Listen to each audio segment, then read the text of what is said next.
This is going to change a lot of things, and we're going to have to test this out. I really like this change. Season 7 update is here. This is going to be my first reaction to it. I've not seen this yet, so let's get going. Transform into an Ancient Guardian with the Season 7 Battle Pass. Actually, really cool looking cosmetics this time, not going to lie. Praise the light, you're returned unscathed since we last gathered for Diablo Immortal content. Update, many celebrated saviors of the Sanctuary have merged together. Okay, so they're talking about merges. Introduce a second wave of server merges. That was the one that's happening tomorrow or in like 12 hours approximately. Before we dive into the flames, there'll be a temporary change to our update cadence. Our second major update is coming soon, and to prepare for this milestone in December, we will not release a content update in 2 weeks as we traditionally have. Once the major update is released, we will return to our usual bi-weekly content update schedule. Okay, so they have that December update. It looks like it's coming, so far it was shown as maybe the 13th, which would be 3 weeks approximately from now, almost 4 weeks. So maybe that's what they're referencing. That's what the data mine shows. Could be later. Again, we don't know. Let's move on here. As with previous content updates, there'll be a maintenance starting on November 22nd. Okay, so this is just talking about the merge once again. This is already in the game, so that's not news. Let's continue here. Server merge wave 2. Following Diablo Immortal's scheduled maintenance, we'll be merging the populations of many servers, etc. This, again, isn't news. You can see this in your game right now. So these are all the different servers that are merging. So if you just go in your game, you're going to see you're merging with a bunch of servers. Let's skip to the actual new content here and the exciting stuff that I want to see, and I'm sure everyone else wants to see here. Ancient Guardians, Battle Pass 7. I'm going to be buying this Battle Pass because I actually like this outfit. I think these outfits look cool. I haven't bought this Battle Pass this season yet, but I think I'm going to buy the cosmetics for this one. The last living remnants of the bygone era, the Temple Guardians are monolithic beings forged from steel and stone. Unlike the divided nature of the Nephilim who crafted these constructs, they are incorruptible. Today, these silent defenders dutifully patrol the grounds of ever-decaying dwellings, protecting their secrets. Okay, so we have a new Battle Pass. Season 7 begins on November 24th, so we have just less than 48 hours to buy anything we want. Another 40 ranks worth of challenges, etc. And Power Battle Pass includes the outfit, blah, blah, blah, blah. This is literally the exact same as the last 7 seasons. Again, so let's move forward here. Here we go. Now we're getting into the events, etc. Hungry Moon back for second. So we're having another Hungry Moon. I actually like the new Hungry Moon event personally. My feedback for this was I believe the magic find should stack and it should be permanent throughout the event was my one feedback here, sort of like we have the server merge event. Provides you 2 new upcoming opportunities. We also believe I get pearls from this. Blessing and Magic will give you a bonus magic find, increasing your chances to receive rare magic legendary items. Blessing and Might helps you complete any dungeon in exchange for moon silver. So you go, you get moon silvers for the event, you use the moon silvers to purchase the Hermit's Collection. Again, not really any of this is new news that we couldn't have figured out already. Let's get to the new stuff. Here we go. Voidwound Cage Wilderness Exploration Task. Okay, this is new. Look, Adventurer, meteorite. I'm going to say meteorite. Meteorite chunks of crimson slag have mysteriously fallen on the wilderness. They've etched with ancient rune writings that hinted something evil stirring. To begin this wilderness exploration task, locate one of the slag crash sites, find the pieces, and perhaps you acquire once forbidden knowledge. I think the exploration stuff is sort of like the codex. You go to the codex and you do different exploring. Gives you new stuff. Cool. Okay, what do we got here? Exalted Night limited time event. Okay.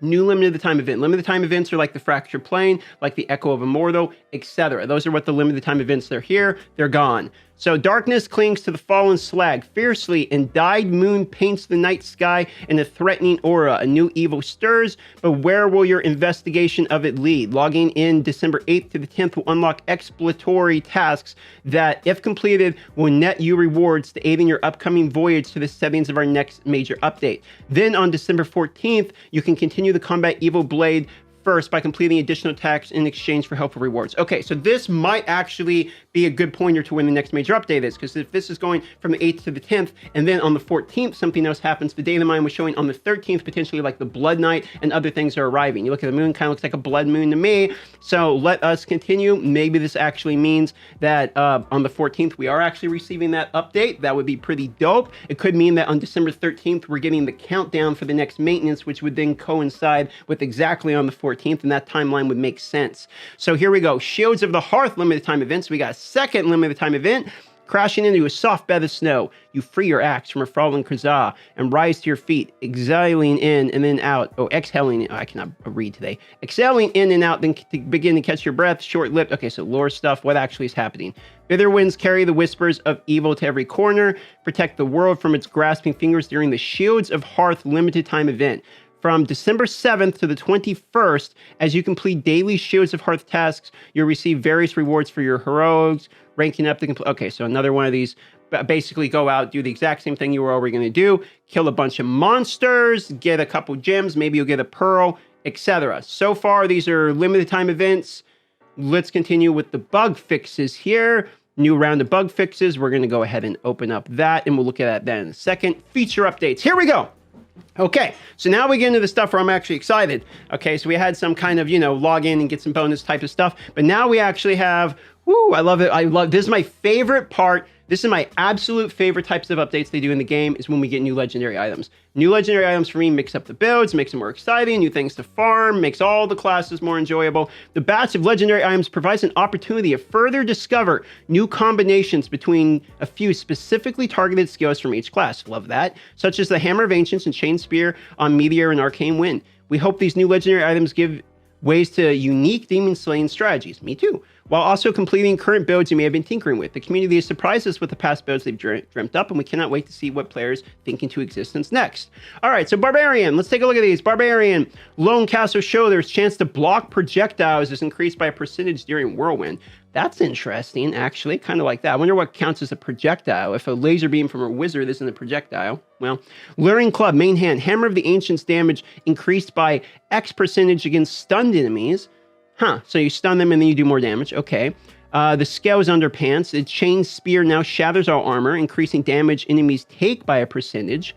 Okay, that could be pretty good. So those are normally pretty good. Ground Stomp maximum damage increase, or maximum charges increased off the headpiece. Here's the offhand. Hammer of Ancients now strikes the ground multiple times, knocking enemies up into the air with each strike, but your movement speed is greatly decreased during the assault. So you can still move while you're doing it. That's pretty cool. Here's a new chest plate. Chain Spear now sweeps spears from the left and the right, gathering all enemies within the area into a cluster in front of you. I love it when you have these moves that grab all the demons and put them in the middle. That way you can nuke them down. I love that type of stuff. It was a kind of a meta from the other Diablos. It was called like a 0 DPS build where your whole job is just to group people. I love seeing that type of stuff come back into the game. That's Barbarian. A couple of these look kind of cool. Nothing too major for me sticks out there. I'll leave that to the Barbarian experts to prove me wrong on that. Blade Prison here. Main hand. Falling Sword now calls 5 electrified swords in the formation around you that arc, damaging nearby enemies. Okay. Kind of an auto-targeting type of thing, I would assume there. Sacred Chain now imprisons enemies in the targeted area. Enemies who attempt to leave will be stunned. Oh, I like that. Anything that has a stun is going to be good. I think Crusader needs love in PvP, personally. Stuns will do that. Here's a new chest plate. Falling Sword now also decreases enemy movement speed by X percentage for Y seconds. So we have multiple Falling Sword, one for the main hand, one on the chest. So we have multiple ways to buff that. Here we go with the pants. Conjuration of Light now also reduces the duration of loss of control effects by a percentage. Oh, wow. That's an interesting one. So then maybe that will do something in PvP to kind of counter being stunned. Here we go. Holy Banner one. Holy Banner now also reduces continual damage taken by allies. That is very good. Continual damage is something in PvP that's very strong. For instance, the Wizard Beam is continual damage. So having a way to actually reduce that is going to be very helpful for your team. I actually like that a lot. Let's look at the head here. When Sacred Chain ends, now inflicts damage to all nearby enemies. Okay. So maybe, yeah, to be honest, there's only a couple of these that I really, really like. The main hand seems kind of interesting. The stun on the shoulders is going to be good. The Holy Banner, I think, is really the most interesting one out of all of these. Let's move on to the Demon Hunter here. Let's see what we got for the Demon Hunter. Okay, the new headpiece. Escape now makes you invisible for X seconds. Oh, well, that could be good in PvP, honestly, and that could even be good in things like challenge rifts, because I know they have an invisibility kind of smoke screen right now, and it could confuse people in maybe challenge rifts, so that way you can get out of a difficult situation. Your main hand here, during strafe, your movement speed is increased by X percentage. So strafe, I think, could definitely use some buffs. I don't really find strafe very interesting or good, so I like to see things that might be able to make strafe better. Here we have some new pants. Smokescreen now throws an ice bomb at the target of the location, chilling and dealing damage to nearby enemies, and increases their smokescreen's maximum charge. Okay, so we get more smoke screens and we have a slow. The only slow I'm aware of that the Demon Hunter has currently is with Daring Swing, so this gives them another option. Like to see that. Here's a multi-shot one for the shoulders. Now also deals X percentage damage to shields. So I'm assuming what this means is you deal additional damage against people with shields, or else I'm not sure why I would deal damage just to the shield. I think it would actually be more interesting if it dealt damage through the shield. However, I'm assuming this means it does more damage to people who have shields on, which would make more sense. Here's a chest plate. Each strafe deals damage to an enemy. Damage against that enemy is increased up to a certain amount. That is actually what I like to see for strafe. I want to see something that makes strafe actually good. And here's another offhand, which makes strafe now fires piercing shots at nearby enemies. So strafe is kind of a cool move where you just hold it down, you keep running with it. I could actually see strafe being used in overworld farming, maybe potentially now because it has some piercing shots. We'll have to test this out. I really like the Demon Hunter, and strafe was definitely one of the things potentially that could have been buffed. So I like to see that they're targeting that. None of these seem amazingly exciting here, to be honest with you. I think I like the smoke screen one, maybe the best, and the escape making you invisible. Like to see that. Here we go, Monk. I have a soft spot for the Monk. So I'm really curious to see what we see here. Wave of Light now places multiple golden bells that all resonate and deal damage to nearby enemies when you or allies hit any of them with primary attacks. That is interesting. That is almost like the Wizard Crystal, where you drop a crystal into an ability on it, only you do it with your basic. That is good, and here's why this is good. The Monk has a problem with single target damage only on the basic, meaning your basics feel basically useless, forgive the pun, in a challenge rift. Having this drop and then be able to punch the bell, that might do something. So I'm interested to see how that damage numbers come out. Here's some pants. Mystic Strike now causes you to move quickly in a direction, damaging all enemies in your path. Okay, so we have another movement type of ability. I wonder if that counts as a dash, which would trigger the Gloom set. Here's a chest piece. Seven-sided strike now also grants you a shield, absorbing X damage. So we have a new buff to the seven-sided, and I do believe this chest plate, there's not too many things that I don't know if there's any actually that buff the seven-sided from the chest. So this might give you something to do on the chest plate, though the chest plate is very competitive with the Cyclone Strike, so I'm not sure if you're going to be using that, but maybe it's something you can use in PvP. We'll have to see how big the shield is when it comes to the game. Here's a new headpiece with Inner Sanctuary. Now reduces enemy movement speed and attack speed in the area, and your allies gain movement speed and attack speed. I like that a lot, actually. There's a headpiece right now that just straight up buffs the damage number, and the damage number, or I mean your damage percentage, like how much damage you're doing, it buffs your allies, and that Inner Sanctuary is quite good. I would like to see this one because this is going to help us in challenge rifts again, is where I feel like you could use the love. You see, monks have this cool build where you can drop continual damage in an area, then kind of kite enemies away, and Inner Sanctuary is part of that build. I could see this potentially being added into that build. Here's a new offhand. Fist of Thunder First Strike now becomes empowered with lightning, emitting bolts that deal X damage. So Fist of Thunder, that's another buff to a basic attack there. The Fist of Thunder being the one that when you teleport every time you basic. So I do believe that it needs something like that. For instance, Demon Hunter has an offhand which is quite good called the Hungerer, which makes the basic attacks better. And I do think Monk's basic attacks are underwhelming. I really like to see these buffs. Unyielding Doctrine, each time you do damage with Fist of Thunder, there we go, you have an X% chance to be electrified, increasing your primary attack speed by Y%. So this is cool because you could do this offhand, this main hand, and then you could combine this with the shoulders, and you might actually have like a basic attack AoE type of build. The monks needed a couple of these items. I actually think that's really interesting. Now here we go, the Necromancer. This is what I love to see. Okay, this is my class, baby. They better do this right. Big buffs for the Necromancer, please. Let's go. One time, no whammies. Communal Rib, main hand. Bone Spirits has an X chance to inflict fear on enemies.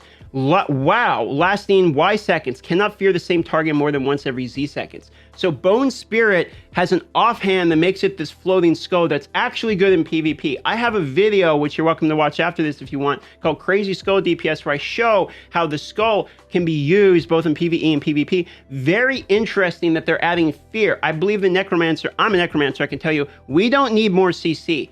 I will take it, however. Let's move on to the shoulders. Increase all damage you deal by X% for each skeletal mage you have active.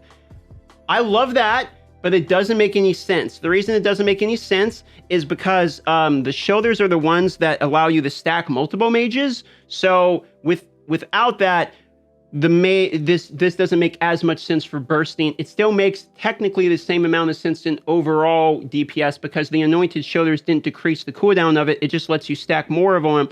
So what this means is you can still have the same amount of mages up. It's just going, except you couldn't have 3, I suppose. Normally you could have 3, now you can only have 2.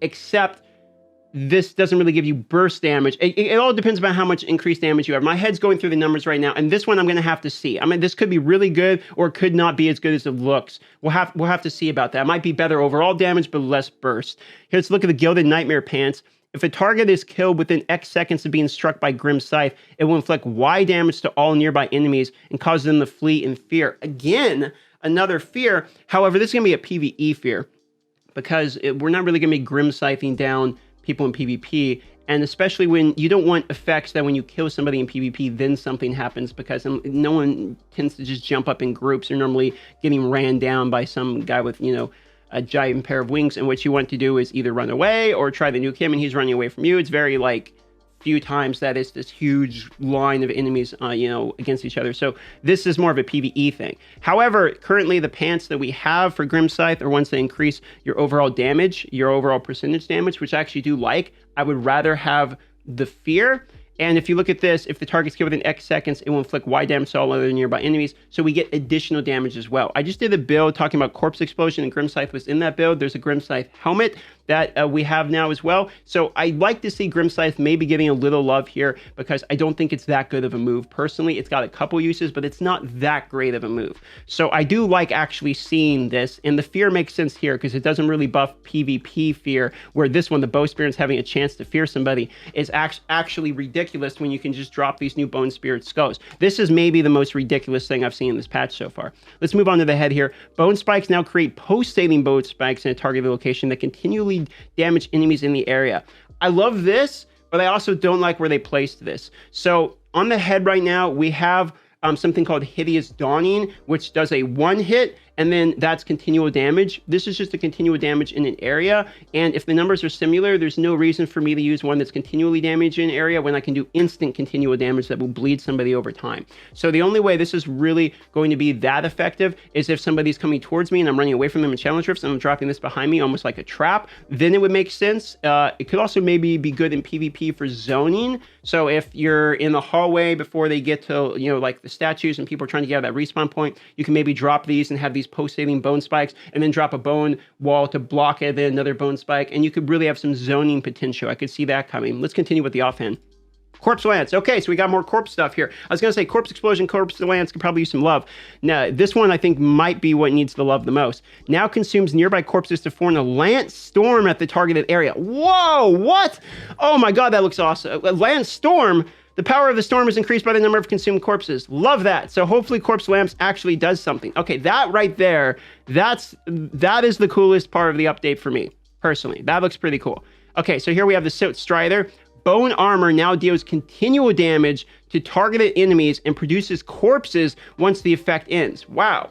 Okay, so Bone Armor right now has one, or actually 2 DPS variants, one of which would be the continual damage, but you have to have it on your actual summons. So your summons need to be on top of people, and then they do like this bone thorn thing around them. It's not that great because if you put the mages in the middle of somebody, that especially people where you need more damage, they're going to die. And the skeletons, you can charge them in, and they're the only ones that really actually use this. Maybe the Molten Golem would be all right. The Bone Armor now dealing continual damage to targeted enemies means we don't have to have a summon build in order to have this. So this could actually slip into a continual damage type of build, like a corpse rot spur, corpse explosion type of build. Couple really good ones for the Necromancer. So far, the Necromancer and the Monk seem to be winning the most. The Corpse Lance looks good. The Bone Armor could be quite good, depending. The main hand is absolutely ridiculous, and honestly, the main hand has a significant lack of good PvP main hands. So that's a big buff. Let's look at the Wizard here. Now, honestly, in my opinion, Wizard needs to have no more PvP buffs. I don't think they need any. So let's see what they give him here. They could use some in PvE, but PvP, not so much. Meteor now deals X increased damage to frozen targets. That's interesting. So they're trying to do a combo where you ice ray somebody, freeze them down, then you meteor them to maybe like shatter them. That's kind of a cool combo. I'm cool with that. That's on the shoulders. Let's look at the offhand here. Arcane Wind now also freezes chilled enemies for X seconds. Cannot occur more often than once every Y seconds. Okay, let me read that again. Now freeze chilled enemies for X seconds. Okay, so what they're trying to do is you arcane wind somebody who's chilled from either of your other moves, instantly freeze them, then you meteor them. I think that's the combo they're trying to accomplish here with the shoulders and the offhand. Here's the pants. Meteor now calls a blizzard that continually damages and shows enemies. Okay, so now we have a frost type of build. Now we're seeing where they're going with this. They want a frost mage. I actually think frost mages are the coolest. Back in World of Warcraft, throughout the Burning Crusade, I played a frost mage, and I kind of like to see frost mages personally. We're probably going to end up trying this out. Let's look at chest plate here. Ice armor now reduces damage you take. Pretty boring one, so we'll just move on. Slow time now blocks all enemy projectiles from entering or exiting. That is really cool. That's a headpiece. That's a good balance for that, because what the headpiece currently is the best PvP slot for the wizard, where you have this Ray of Frost, freeze, etc.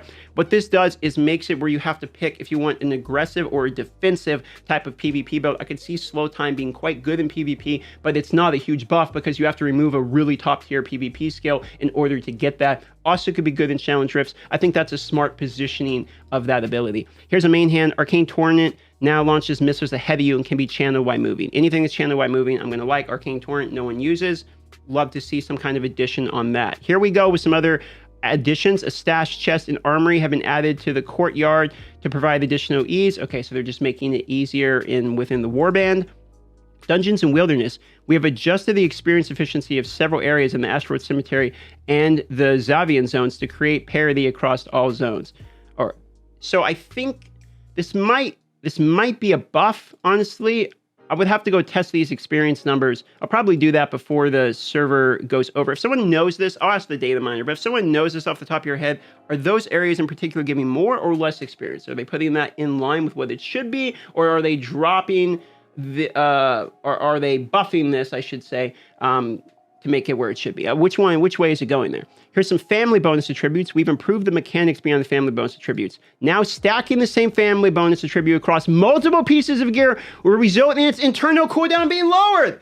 Oh, that's significant. That is significant. Now reforged stones actually have something to do, and we have a breakdown of the numbers here. Number of the same family bonus, 1, 2, 3, 4, 5, and 6. The chance goes up to 2, 4, 6, 8, 12, 10, 12. Damage goes up as well, the 150. Internal cooldown before the patch. Okay, this is all before the patch. Yep, 2, 4, so this is the same. Up to 150, 80 cooldown. So we were actually... we were 100% correct. Remember the other video I said this is theoretical from just testing it, but it was in fact an 80-second cooldown. That was 100% correct testing. I'm glad to see that proven. Here we have after the patch, same damage, or excuse me, same chance. Damage got lowered to only 100% across the board, but in exchange, the internal cooldown goes all the way down to 13 seconds. That's actually a massively lowered cooldown. 13 seconds is insanely lower, and if you have 2 of them, it drops it in half to 40, 3 of them to 27. This is significant, because there's several really good reforges now that it's only 13 seconds. Hydra comes to mind, Vengeance comes to mind, the Corpse Explosion comes to mind. This is going to change a lot of things, and we're going to have to test this out. I really like this change, actually. Okay. Let's keep going. Previously know this, you stack some family bonus attributes, the damage of the effect would increase, but the internal cooldown would remain the same. Yeah. When we released the invocation properties, we used a similar system, but improved it so that stacking it would result in lowering cooldown. There we go. Therefore, we decide now to provide the same treatment. Smart change. Really like that change personally. Let's continue here. Set item directory. Now I'll view all potential set items dropped from respective dungeon through a new directory. Thank you. It was a pain in the ass to visit this in the game. This is a nice addition. No more needing people like myself to go up and show you where all the dungeons are or make art or anything like that for it. Great addition. Hell difficulty selector. The menu in which people select a hell difficulty to play on will now display a recommended combat rating in addition to recommended paragon level. Okay. You could already, I believe, see this once you just join the hell difficulty and look for a monster. However, this makes it way easier. They have a note for this. Originally, the hell difficulty selection menu only displayed a recommended paragon level because so many activities are based upon combat rating. We wanted to update this, etc. Wow. So there's actually, so the legendary items are great. Okay. The family bonus attribute is a really good, this is a really good update. Granted, the damage got lowered, but I would rather have 100% damage instead of 150% damage on a 13-second cooldown instead of an 80. Big fan of this. This no longer means you get 1 of each. This means you probably are going to min-max and focus the one that really makes sense for you. I think I'm going to do Hydra. Now that Hydra can be up every 13 seconds, that actually means it's going to be useful, especially for a summon type of build with Shepherd Set, etc. I really like that. Let's look up here. These exalted events, limited time events, or whatever, these typically are just you log in, you do a couple things, you get pearl or something like that. They're never really that big of a deal. But these new legendary items, these are what I love about these updates, because there's new builds for the classes we already know and love.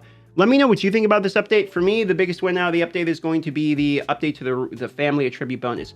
That is really cool. New legendary items, really cool.